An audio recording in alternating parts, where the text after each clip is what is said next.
Nu vender jeg mig lige så diskret om, fordi jeg skal lige have fat i denne her bog. 200-året for Kierkegaard har resulteret i en række bøger om Danmarks store filosofer og tænker. Nu er der kommet en bog for børn. Bogen Sørens er skrevet til børn i alderen sådan 11-13 år. Bogen er endda skrevet til undervisningsbrug i 4., 5. og 6. klasse. Søren Kierkegaard er sat ind i en nutidig ramme. Handlingen foregår i skolegården med klassekammerater som Regine Olsen, H.C. Andersen, som man måske kan se deromme med hue og næse, Johan Ludvig Heiberg, og de går alle sammen i 6. klasse. Fortællingen fokuserer på den historiske side af Kierkegaard, og hvordan han ville have ageret og reageret i forskellige situationer, hvis han var barn i dag. Bogen er illustreret af Thomas Iburg. Og så kan vi sige godmorgen til en målgruppe, en læser, som har været igennem bogen, Albert Olsen Kleinert, og også bogens forfatter, Mads Tobias Bundsgaard. Tillykke med den. Nu sætter jeg den lige her, så kan vi kigge med. Altså, helt ærligt, er den god? Kan du lide den? Jeg synes, det er en god bog, fordi at jeg synes, den tager fat i nogle gode emner. Og at jeg synes, jeg kan spejle mig meget i personerne, fordi at de netop har alderen 11-13 år. Er der en situation i bogen, hvor du tænker, det kunne lige så godt have været mig? Jamen, altså det der med, at Søren, altså i bogen, der er der et tidspunkt, hvor at Søren, han prøver at ligesom prøve en andens leg.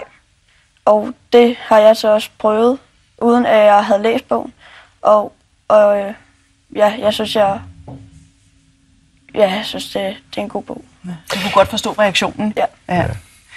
Så det lykkedes tilsyneladende at ramme noget fra børnenes hverdag, som gør, at det giver mening. Hvorfor er det vigtigt, at Albert og alle mulige andre børn kan sådan forholde sig til Søren Kierkegaard på en hverdagsagtig måde? Men hverdagsagtig måde, det kommer, fordi at, som der også er et der hedder for Kierkegaard, at man skal møde de mennesker, man gerne vil give noget, dem skal møde, hvor de er. Og nu er Albert og hans kammerater meget i skolegården, og så var jeg simpelthen nødt til at tage Kierkegaard og rykke ham ned i en skolegård. Sammen med Regine og H.C. Andersen og Heiberg og... Ja, og skoleinspektør. Ja. Og så prøvede jeg simpelthen bare at se, hvad sker der, når man gør det her. Og så begyndte jeg at bygge det op, og så fik jeg nogle Kierkegaard-folk til at kigge på det, og så sagde de, det kan du ikke gøre, og det kan du heller ikke gøre, for det er ikke tro mod, hvordan det var, hvordan Kierkegaard var over for H.C. Andersen, hvordan han var over for Heiberg. Du er jo ellers, når du ikke er forfatter, historiestuderende, og du kunne jo have nok at gøre med at blive klog på historien selv. Hvorfor synes du, det er vigtigt, at nogle børn møder Kierkegaard? Hvad er det Albert og alle de andre skal have ud af Kierkegaard? De skal vide, hvem Kierkegaard er. De skal vide, hvem han er, fordi han er simpelthen han er et geni. Han er et verdensberømt geni, som jeg overhovedet ikke på nogen måde stiftede bekendtskab med i folkeskolen. Og da jeg så blev bevidst om, hvem Kierkegaard var, så gik jeg ind og så på, okay, men er det mig, der har været uheldig? Jeg har haft nogle lærere, som ikke lige har opdaget det materiale, der var. Og så var der ikke noget materiale. Og så tænkte jeg, at det er det, jeg skal. Det skal jeg lave. Mm. Og så mødte jeg nogle folk, som synes, at det vil de godt hjælpe mig med. Og så gik det step by step derfra. Og så nu er der en mulighed for at gå ned i Søren Kierkegaard. Jeg rækker lige lidt ind over. Albert, når du har bladet den her bog, altså prøv at fortælle, hvad synes du, bogen handler om? Hvad handler den om? Prøv at fortælle, den handler om. Den handler jo i bund og grund om en helt normal dansk skoledreng, som man følger.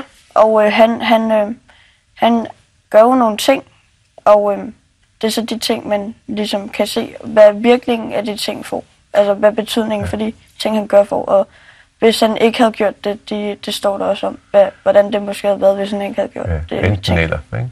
Hvad gør han for eksempel? Altså, det er fordi, der er en dreng i bogen. Han går i 7. Han hedder Heiberg. Han har en leg, der hedder høvdingbold. Og den er meget populær, og så prøver Søren, så han synes, det er en dum leg. Men han prøver ligesom en andens leg for at ligesom møde de andre, hvor de er. Og så møder han ham så, og det gør ham så mere populær, fordi han var lidt... Han havde ikke så... Altså, han var ikke den mest... Altså, han var ikke decideret upopulær, men han var heller ikke lige den allermest populære. Mm. Han kom et par skridt opad i populariteten, og han fik et godt venskab ud af det. Ja. Og hvad med den historie her, hvad har den med den rigtige Søren Kierkegaard at gøre? Den rigtige Søren Kierkegaard vil rigtig gerne ind og være i det Heibergske hjem. Han vil gerne i stue med Johan Ludvig Heiberg og Johan Louise Heiberg, som var hans kone. De var ligesom, det var dem, man skulle hænge ud med. Og de havde et hus på Christianshavn, som simpelthen blev kaldt det Heibergske hjem. Heiberg var en æstetikkens højeste ret, som Joachim Garf han siger. Og ham vil man vil gerne respekteres af Heiberg. Og det gjorde Kierkegaard alt for i det virkelige liv også. Han ville så gerne publiceres i det københavnske Flyvende Post, som er navnet på Heibergs blad. Men Heiberg var meget, meget kritisk over for Kierkegaard, fordi han var anderledes. Han havde en anderledes, lidt kæk, fræk måde at gå til tingene på, i forhold til det videnskabelige. Og så det ender jo så med, at Kierkegaard faktisk tager opgøret med Heiberg og giver ham på puklen. Og det skal også lige siges, at den her scene, hvor han møder Heiberg, der hvor han er, der er det interessant jo, at det ikke lykkes for ham. Fordi at Kierkegaard siger, at livet er ikke bare fryd og gammel, og vi holder hinanden i hånden. Altså, der er ting, der er svære.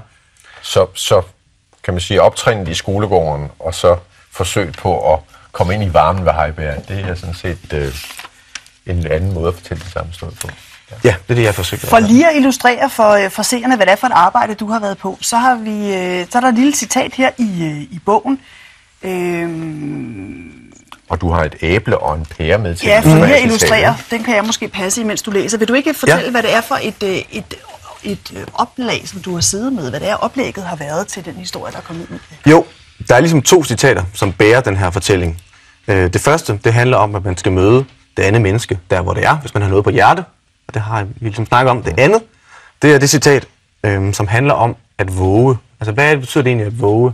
Og det betyder det er meget, meget vigtigt at kende til det at våge, i forhold til at kende Søren Kierkegaard. Nu vil jeg læse citatet op, og så vil jeg forklare det. Og så skal man folde ørerne ud. Ja. Der som det jeg ved, at våge skal komme i besiddelse af, er vist. Så våger jeg ikke, så bytter jeg. Således våger jeg ikke ved at give et æble for en pære. Dersom jeg holder pæren i min hånd, i det jeg gør byttet. Det er 200 år gammel tekst. Lad mig lige forklare det. Ja. Hvis vi nu siger, at jeg er det her æble, så våger jeg mig selv ved at sætte mig ud i et område her, hvor jeg ikke aner, hvad der vil ske. Det er meget, meget usikkert. Men hvis jeg nu så siger, at jeg havde en forventning om, at jeg vil få en pære for det, det er det, jeg vil få igen, så våger jeg ikke, så bytter jeg. Forstået på den måde, at hvis jeg vil ud og møde jeg vil egentlig godt ud og møde nogle nye mennesker, så kigger jeg på dem, og så vurderer jeg dem, de går sammen med dem der, de har de her holdninger der. Nu prøver jeg lige at møde dem. Der har jeg en forventning om, at jeg får jo egentlig bare en pære. Det har jeg egentlig regnet mig ud, det har jeg egentlig regnet mig frem til. Så bytter jeg jo bare. Hvorimod, hvis jeg bare sætter mig ud, og så prøver jeg at se, hvad der sker, så ved jeg ikke, om jeg får en pære. Så det gav... Du har omformuleret det citat, vi lige hørte fra Søren Kierkegaard, ikke? Jo, og jeg har prøvet at våge og sat på, at folk de også synes, det her det er hvad jeg læser. Ja. Jeg synes... For det første, tillykke med bogen, ikke? Og den er rigtig flot. Og der er også et forord i den af kulturminister Marianne Jelved, som udover at være kulturminister også har været skolelærer engang. Og så synes jeg, det her æble, jeg synes Albert, du skal våge at tage det her æble med ind i skolen. Du skal sikkert i skole her om en times tid. Ja. Så skal du give det til din skolelærer. Ja, og så skal du sige, at vi er rigtig glade for, at han eller hun er tilbage på arbejde, og vi synes, at de gør det rigtig godt. Ja. Tak fordi I kom. Ja. Selv tak. Og fortsat god dag. Tak. Ja. Se en gang, altså æble til pære. Det var Søren Kierkegaard, ja. At bytte handler ikke bare om at naivt kaste sig ind i kamp, men også i virkeligheden vide, hvad kampen handler om, og at der faktisk er et godt bytte derude.